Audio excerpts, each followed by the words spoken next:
Live from KSAT 12, the 6 o'clock news starts right now. He was charged with threatening to shoot up a San Antonio school and a family member. But tonight, those charges have been dropped by the Bexar County District Attorney's Office. Yeah, we're talking about this man, Nathan Cruz. He's the cousin of the Uvalde mass shooter.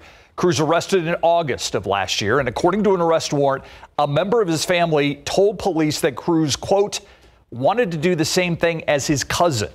Cruz was then charged with making a terroristic threat to the public and a misdemeanor charge of making a terroristic threat to a family member. In a joint statement today, the DA's office and San Antonio police said the charges were dropped due to a lack of cooperation from witnesses. The joint statement reads in part, quote, without this essential cooperation and evidence, prosecuting cases effectively becomes challenging. Therefore, we emphasize the importance of community involvement and the willingness of witnesses to come forward as their cooperation critical in ensuring justice is served, end quote. You can read the full statement right now on KSAT.com. Well, the video shows that the gun was pointed and shot, but it wasn't aimed and meant to fire. A man charged for a shootout with police back in 2022 took the stand today in his own trial. Celedino Saldana gave his version of what happened. It wasn't enough, though, because the jury did not take long to find him guilty of attempted capital murder of a police officer. Saldana, 18, when he shot at officers when he refused to stop during a suspected traffic stop. Saldana was then shot 20 times as officers fired close to 100 rounds at him. He was left paralyzed as a result of the shooting. Before the jury began deliberations, they got to hear from Saldana about the night of that incident. I did not point just to aim to hurt him. It was just aim to shoot, to scare him enough just so I can have the chance to run away. Saldana faces 5 to 99 years or life in prison. Also in court today, a woman charged with intoxication manslaughter more than 3 years ago, pleading guilty today. Samantha Castillo, arrested in April of 2021 after police say she hit and killed 47-year-old Beatriz Gonzalez on St. Mary's Street. Castillo's trial expected to begin today, but she took a plea deal before opening arguments started. The punishment phase is next. She faces anywhere from probation to 20 years in prison. We have an update tonight on a northeast side shooting that led to a partial lockdown at St. Philip's College. We first told you about this as breaking news yesterday here on the news at 6. And tonight, 3 teenagers are now in custody in connection to that shooting. This happened around 3:30 yesterday afternoon on North Foster Road. SAPD says officers found an 18-year-old man with gunshot wounds outside of his car. The suspect's vehicle was then seen in the area of Hedges and Walters. That's what led to that partial lockdown at St. Philip's College. The suspects are all being charged with aggravated assault with a deadly weapon. San Antonio is looking to crack down on irresponsible dog owners and make it easier and safer for neighbors to notify animal care services about dangerous dogs. The City Council's Governance Committee discussed several suggestions to change how the city tackles its loose dog problems right now. How do they take care of these strays? Garrett Berger tells us there still may be some limits on exactly what they can do. After a spate of high-profile dog attacks and the ever-present issue of loose dogs, San Antonio appears ready to crack down. So this is not a nuisance issue. This is a public safety issue, and I think one that is far too urgent for us to continue to give people the benefit of the doubt. District 7 Councilwoman Marina Alzaretti-Gavito proposed a slate of changes last month that are now moving forward. She wants higher fines for pets regularly found roaming loose, mandatory spaying or neutering of any dogs that ACS picks up, and a more anonymous way to complain about a potentially dangerous dog. Right now, a sworn statement is required for ACS to start a dangerous dog investigation. So that way we can help residents, help protect residents when they're trying to do the right thing. State Senator Jose Menendez tried unsuccessfully to get legislation passed in Austin that he says would have protected the information of people who file those statements. And he supports Alzaretti-Gavito's efforts. But at the very first stages, when you're reporting something, people shouldn't fear that they're going to report someone that's already threatened them. Hey, if anybody says anything, they're going to get it. I'm going to find out who did it, that sort of thing. The city says it's found a way within current state law to allow dangerous dog affidavits to be filed anonymously. No, it hasn't started doing that yet. So unless someone tells us no, we think that's probably the low-hanging fruit of all three. as we move forward. And there would be a limit to that anonymity. If the dog's owner appeals, the city says the name of the person who filed the affidavit would have to be disclosed. City staff also say they don't have capacity right now to do all the extra sterilization surgeries the proposal would require. If we were going to keep doing everything we keep doing, the answer is no. Okay. But I think it's about doing something better and more that we're going to have to tackle with the Public Safety Committee. Aye. Any opposed? Motion carries. Which is where the Governance Committee unanimously agreed to send it. Garrett Berger, KSAT 12 News. A local family needs help. They're trying to track down a person who helped them. A neighbor's surveillance camera captures the crash nearly 2 weeks ago that left Jacob Lopez and his 2 daughters hurt. They were in that pickup when it collided with the car at Quintana Road and Fay Avenue. Lopez says a mysterious woman with short blonde hair helped comfort his daughters. Then she suddenly disappeared. He's trying to find her now. For all the commotion, I wish I could have taken the time to thank her because she didn't have to stop. She didn't have to come and do what she did. Just wants to say thank you. Lopez recently took to TikTok, making an emotional appeal for help in finding that woman. If you know who she is, you can reach out to us here at KSAT and we'll put you in contact. The countdown is on. Tomorrow is the first presidential debate. The debate between President Joe Biden and former President Donald Trump will be held at CNN studios in Atlanta. This one will be different than in debates past. There will be no live studio audience, no opening statements, and the candidates' microphones will be muted during the 90 minutes until it is their turn to speak. You can watch the debate live tomorrow night right here on KSAT starting at 8 p.m. We'll also be live streaming that debate on KSAT.com and KSAT Plus. All right, are you ready for some dust?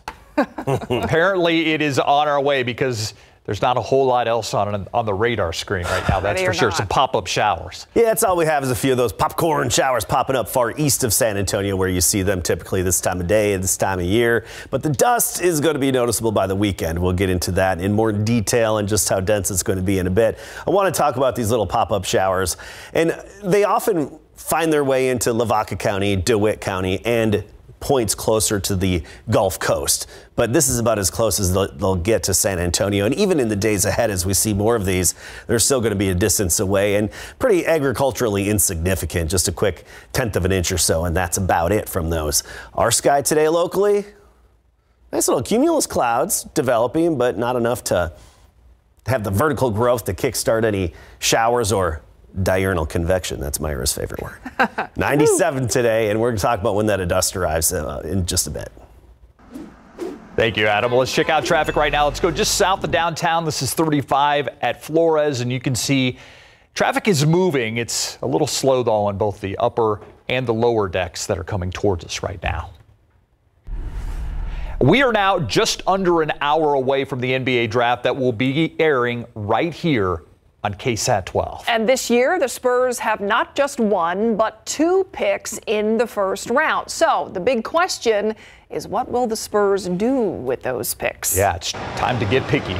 Sports director Larry Ramirez joins us live in Brooklyn for the NBA draft. Larry, what are we expecting the Spurs to do tonight, or do we have any idea what they might do? You know, Spreester, that's the million-dollar question, and we have no idea what the Spurs are going to do. Me personally, I certainly hope they keep pick 4 and pick 8 and add some fine young talent alongside Victor Wembanyama. And let me step out of the way here for a minute so we can set the scene for you. Here's the waiting area. There are 24 tables below for the 24 prospects that are here in the house tonight for the first round of the NBA draft right here on KSAT 12. And on those tables, a gold-colored basketball with the prospect's name on them. Now, if you saw our draft coverage from last year, then you've probably seen the one with Victor Wembanyama's name on it. So that's the prospects down there along with their loved ones right by their side. And I'll tell you what, there are 2 French players this year that could potentially go number 1 and number 2 overall. We'll talk about that coming up later in sports. Spreester, back to you. Thanks, Larry. All right. Thank you, Larry. Life is priceless. That's why Operation Safe Shield is trying to help local law enforcement agencies take a new step when it comes to protecting officers. DPS vehicles are in the process of getting this kind of protection, but Operation Safe Shield is trying to help every agency, big and small, get this special glass here. It's pricey, though, about $9,000 per vehicle, but it's something they know is worth it to potentially save some lives. They have this ballistic glass. If they start shooting at them, they will be protected, so they can respond, get out of there or go forward or do something to mitigate the problem. Operation Safe Shield has helped protect more than 100 law enforcement agencies, law enforcement vehicles, in Texas. Quick reminder, happening tomorrow, it is Doc Talk, our series featuring your medical questions. We take them to local doctors. To submit a question, just get out your phone and scan this QR code you see right here. Doc Talk airs every Thursday at 6:30. Coming up in just a few minutes, she has reported on news right here in San Antonio for 38 years. Tonight at 6:30, join us as we look back at the career of Marilyn Moritz and talk to her about what comes next. I loved our conversation. I can't wait to share it with you all. Coming up after the break, see why a new power plant in San Antonio is getting some international attention. But first, let's take a look outside with live cam. We deal with smoke from Mexico. Now we're dealing with dust from a continent away. Meteorologist Adam Caskey talks about when we're going to notice that dust in our air. Coming up.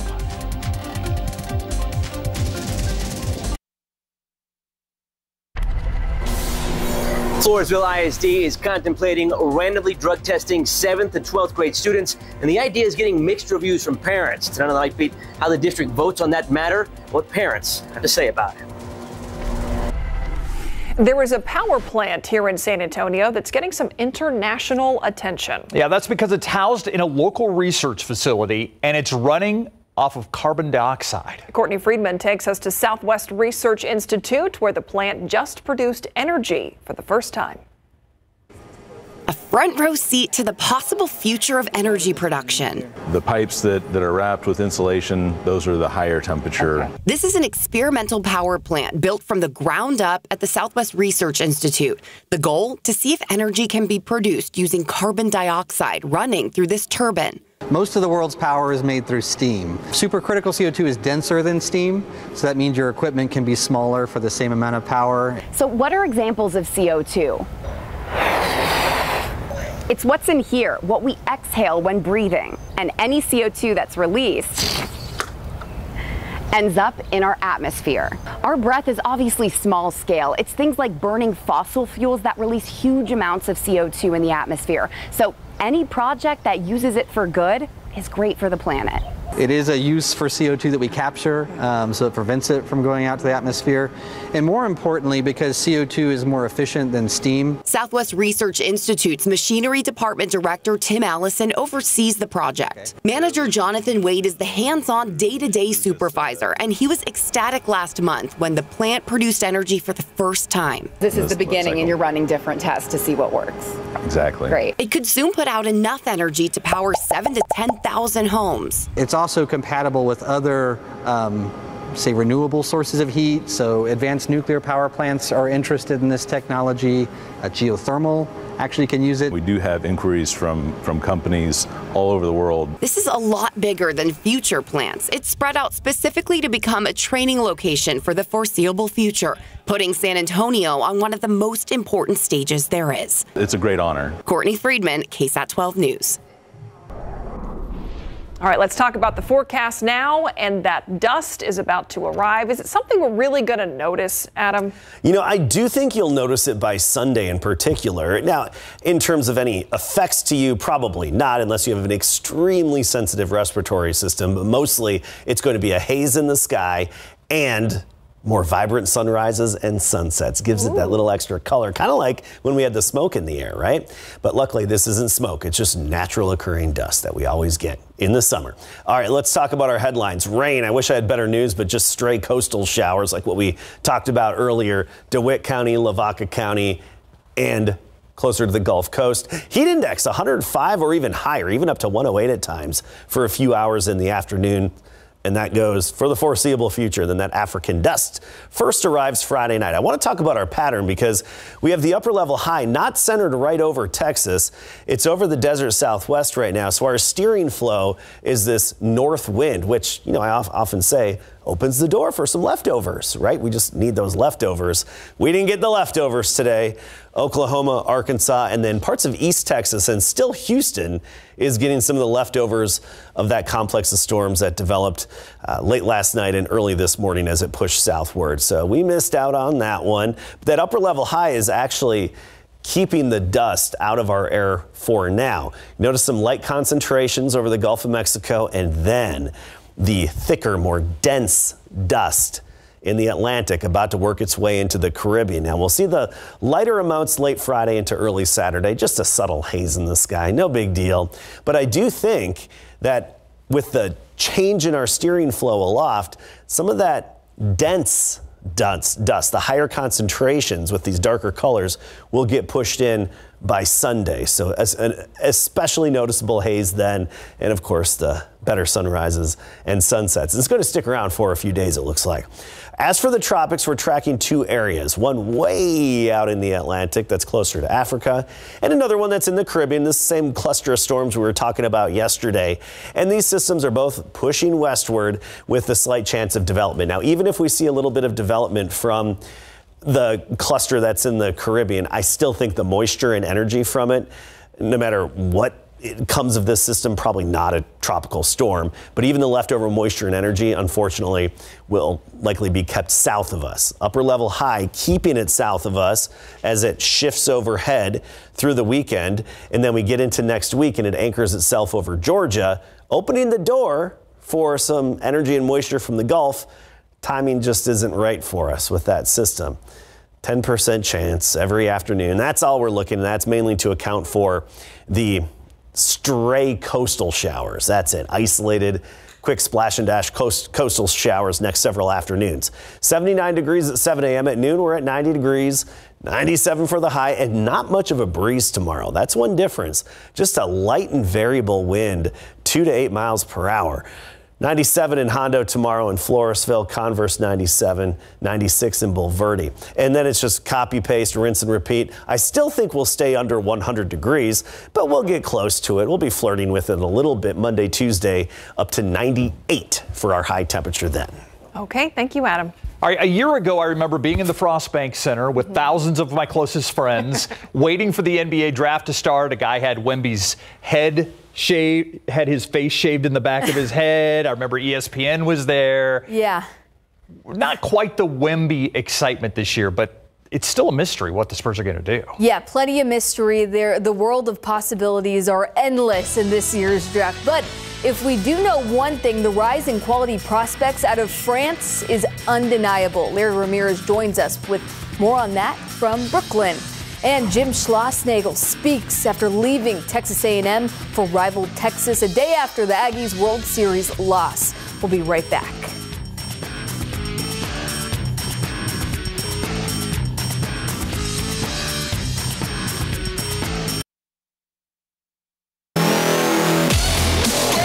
Night one of the 2024 NBA draft begins in less than an hour right here on KSAT 12. And without an undisputed #1 overall pick in this year's draft, there have been more fluctuations in predictions than we've seen in recent memory. And with that, we bring in Larry Ramirez again from Brooklyn, New York, right at the center of it all. How's it going, Larry? Mary, it is fun, and you know what? You can definitely feel that the excitement is starting to build up here inside the Barclays Center. The draft prospects and their families, they are here. They're walking around. They're checking out the stage, and they're checking out their seats in front of the stage. I mean, what a great night for these young men. And so, as of now, the Hawks have the #1 overall pick, followed by the Wizards at 2, the Rockets at 3, and the Spurs at #4. San Antonio also holds the 8th overall selection. Several names are being linked to the Spurs, including French prospects Zachary Richasset and Alexander Sarr. To get Zach, the Spurs will have to trade up. And the latest mock draft by NBA.com has Richasset going first to the Hawks and Sarr #2 overall to the Wizards. Two French players could go 1-2, following in the footsteps of French big man Victor Wembanyama. And I can't wait to do more, you know. I feel like that's like a dream come true. I also can't wait to be on NBA court and compete against those great players. I think just being picked in the draft is a privilege, you know, like you gotta be grateful for it, and I really can't wait for my moment to happen. All right, Richache and Sarr are both friends, and they are both very excited at the possibility of another French player going #1 overall this year, just like Wemby did last year. Mary?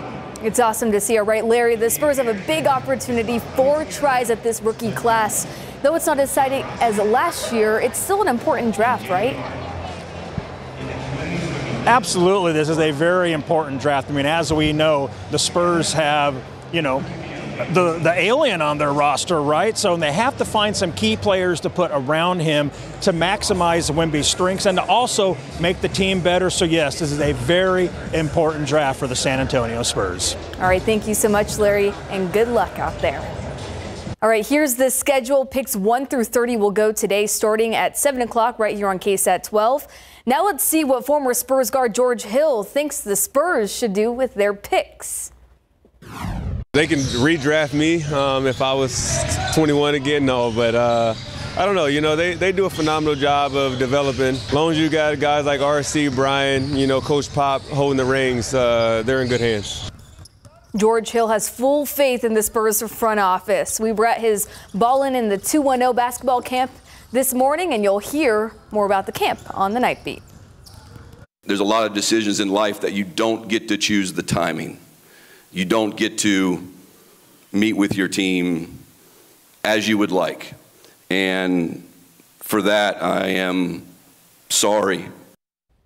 Jim Schlossnagle apologizing after making a vow to never leave Texas A&M after the Aggies College World Series loss, to then bolting to the Texas vacancy not even 24 hours later. Schloss saying the decision was inevitable because of his relationship with the Longhorns AD. That rivalry, I can't wait for it. Renewed. He's outside the Longhorn fans who are obviously thrilled to have him, though. He's getting hammered by the national media for what he said before he left and then leaving, like you said, less than 24 hours later. Big time, yeah. Thanks, Mary.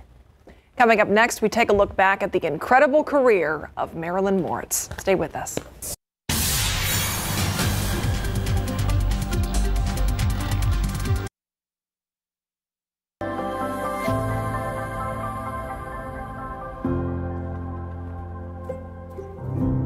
It's a tough week at KSAT. We say goodbye to so many friends and fellow workers. And tonight, we're saying so long to one of the greats, Marilyn Moritz. She spent nearly 40 years here at KSAT. Now she's headed into retirement. It was my honor to sit down with Marilyn to look back at her incredible career. Okay, we good? Okay. You good? I'm good. Okay. This is weird, but okay. That was my first question, Marilyn. Is this surreal? It is weird, and I guess part of the reason I haven't, left is I don't know how to. So how many years has it been at KSAT? 39 at KSAT, almost 39.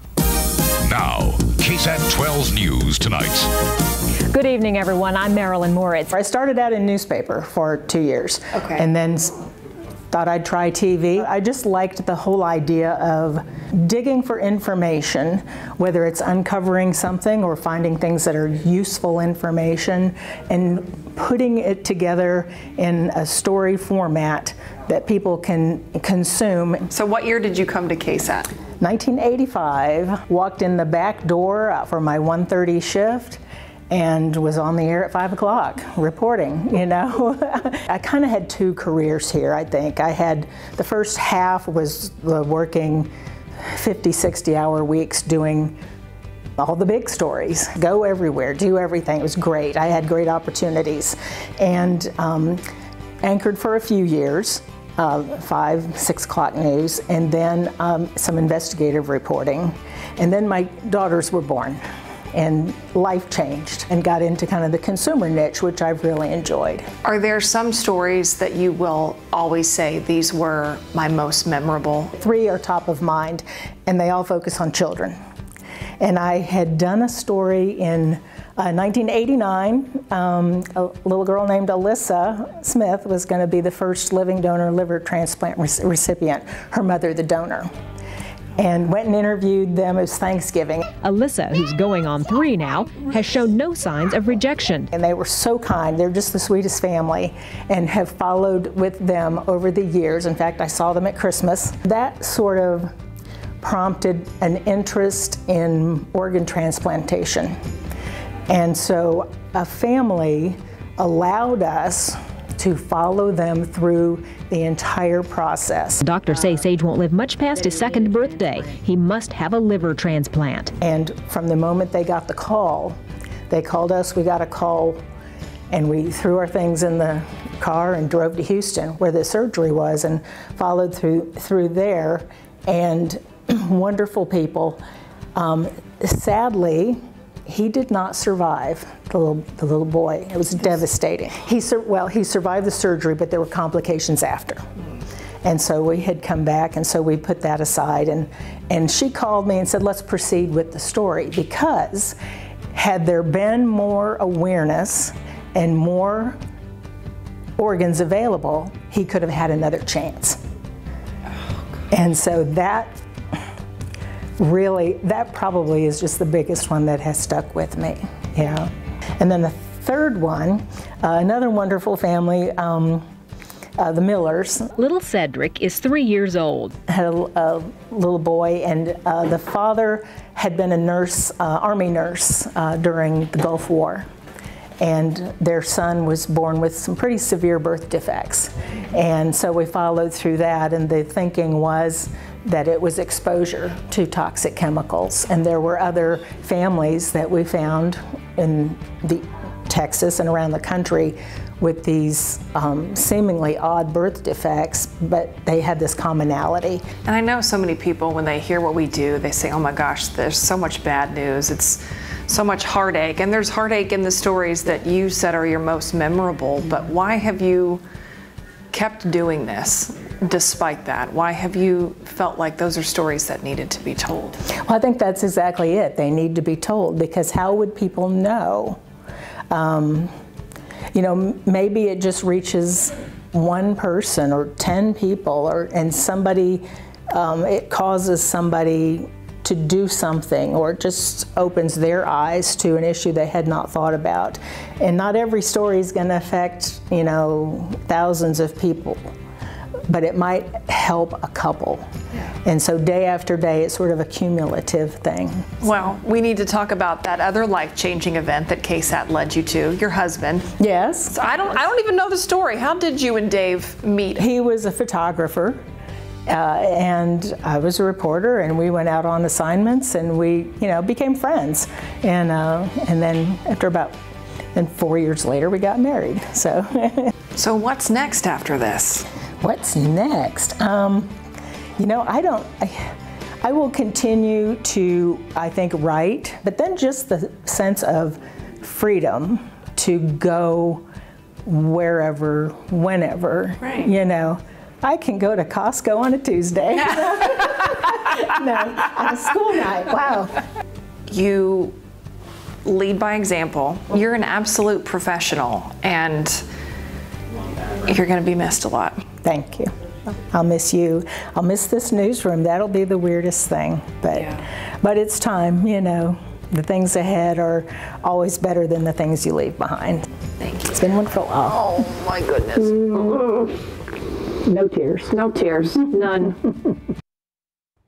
Not yet, anyway. Yeah, I've got the Kleenex. Good job. We're going to continue our discussion with Marilyn as she looks back on her career, and I can't wait to ask you some questions about your experiences here, and we can even just talk about the different mic flags you've seen over the years. Just one at a time. We're going to take a break. We'll be right back.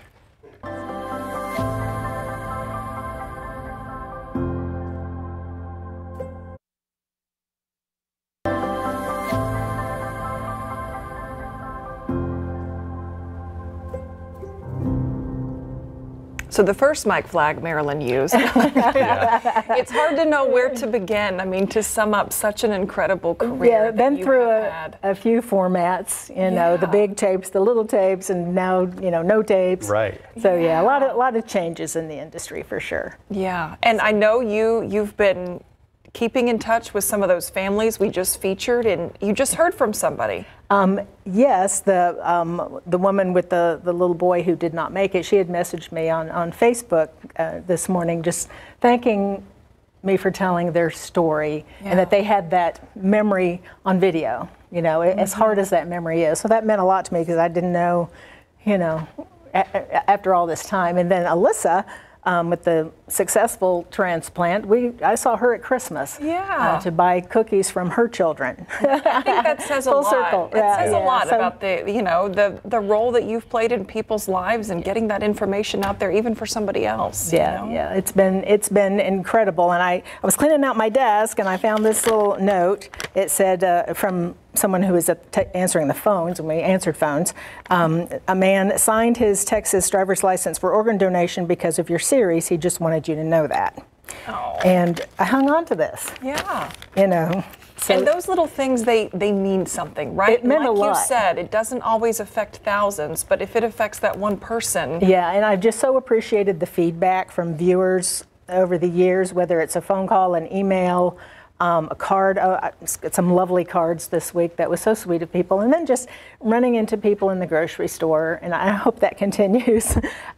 People are so kind, and the city has been so kind to me. I didn't expect to stay this long. When I came here, I didn't really know, and then, you know, roots grow. You keep your feet still long enough, and the roots grow, and you know, have family, and had no desire to leave. I mean, San Antonio is just, you know, a warm, compassionate place, and it's a great place to call home. Yeah. You have been at so many big events. I know when I started at KSAT, you know, almost 29 years ago, you were the go-to person. If there was a major national event, you were the one that went. If it was a tornado in Oklahoma, you went. If it was a presidential debate, you went. I mean, you have transitioned to consumer, and now you've done great work with Myra and I want to say, for Know My Neighborhood. Yes. I'm so appreciative of you being a part of that. Are you comfortable in the fact that any journalist wants to make a difference, and that you've made an impact? I think so, and I guess I'm just grateful for the different stages that I've had. You know, to be able to, I got a front row seat to a lot of things, and albeit some of them tragic and sad, but they were important, and to get to be there to relay that information. You know, when Kelly Air Force Base, when they're voting to close that, several trips to Washington, and that was a big deal for this city, and kept on top of that. And then just so many different things, and then, you know, transitioning to consumer news, that to me, that's just a lot of practical stuff, and that sometimes I'll think, I wonder if anybody, you know, if this really hits with anybody. And then sure enough, I'll get feedback from people saying thanks, they didn't know that, or that it saved them some money, or you know, it was a safety issue or something. So it has been the relationship with the viewers over these years that they are what it's really all about. It's nice to go to these things and write the stories, but to get the feedback and know that somebody was watching and listening. Yeah. You're a phenomenal, You know. You're a phenomenal writer. Fantastic. You're a phenomenal journalist. Yes. And so I have always appreciated that about you. And I was very happy in that interview that you said you're going to continue to write. I hope to, and I plan to, some freelance type situations, you know, on my own time. Yeah. What's the thing you're going to miss the most? Oh gosh, probably, I mean, obviously I'll miss being out in the community and meeting all these wonderful people who trusted me to tell their stories. But it's also just the newsroom environment. You know, to come in, and it's just it's a different type of workplace and atmosphere, and it's changed so much over the years. It used to be so loud with phones and scanners and wire machines, and now it's quieter with things being digital, but it's the same mission and the same purpose, and I know that will be carried on. But I think it's that camaraderie and the family that we all enjoy here. When you stay here a long time, like some others have, I mean, I came here with, you know, the same time as Jesse DeGoyato. And we're just best of friends. And so it's those friendships, that I'll miss in a way, but I'm also going to take with me. Yeah, they're not going away. That's a wonderful thing. And I know Steve has joked about when you walked in 28 years ago, Marilyn intimidated you. I mean, she set the bar high. Yeah. When I got here 12 years ago, the empty desk I was put in was next to Marilyn Moritz, and my palms were very sweaty. I was in the presence of a pro, and you have set the bar high, and I can only hope that we're striving to reach that. Well, I guess I should apologize for being intimidating. I think no, that's a good thing. No, I think it's because I'm fairly quiet, and so anyway. I meant intimidating, like, oh, this is what I'm expected. It's the bar that you set. It wasn't my whip. So that was intimidating. Your quick wit is one of my favorites. Marilyn is very funny. Just the way you can take consumer news, I'll take the latest example, and just explain different things and break it down is unparalleled. And so I just hope you know how much we appreciate you. I appreciate that, and I won't be computing percentages for a while. Yeah, you can get off of that for a while. Yeah. We'll still send you to the grocery store to get us, like, okay, 3.5, let's go to 4.5 years now and figure it out. So. Marilyn, thank you. Thank you very much. It's been a wonderful career, and I leave the station in wonderful hands. So carry on. You'll be missed. Thank you. Thank you. All right, we'll be right back.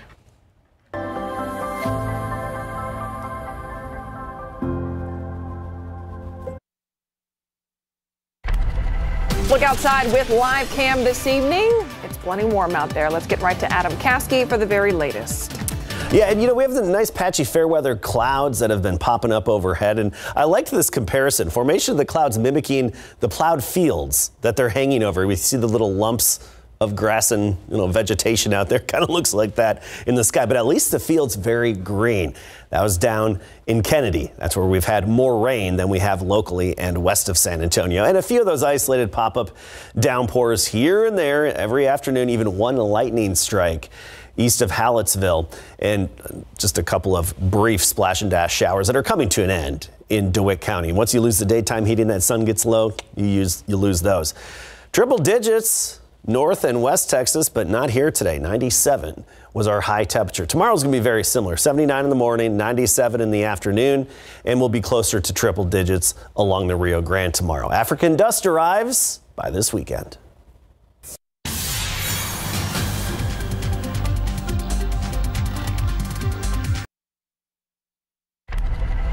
A man on trial for shooting a police officer in 2022 was found guilty today. Celedino Saldana, convicted of shooting at officers during a traffic stop. Officers shot back and hit Saldana at least 20 times, leaving him paralyzed. He's now awaiting sentencing. He faces 5 to 99 years or life in prison. She hit a bicyclist, a woman charged with intoxication manslaughter more than 3 years ago, pleading guilty today. Samantha Castillo, charged with hitting and killing 47-year-old Beatriz Gonzalez on St. Mary's Street. Castillo pleading guilty right before her trial was supposed to begin. She faces anywhere from probation to 20 years in prison. Tonight, a family is looking for the person who helped them during a car crash. A neighbor's surveillance cameras captured that crash that left Jacob Lopez and his 2 daughters hurt. Lopez says a woman with blonde hair helped comfort his children. He posted an emotional video on TikTok asking people to help find the woman. If you know who she is, you can reach out to us here at KSAT. And that's your 60-second recap.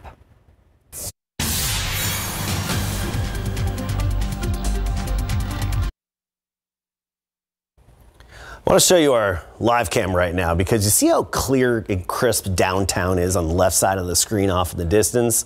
You'll notice a change in this, and it's going to be different by this weekend when that African dust arrives, especially on Sunday. We'll be in the mid to upper 90s for high temperatures the next 7 to 10 days, and just a few coastal showers. That's it. Thanks, Adam. And thank you for watching the News at 6. See you on the Night Beat after the NBA draft, which starts in about 2 minutes.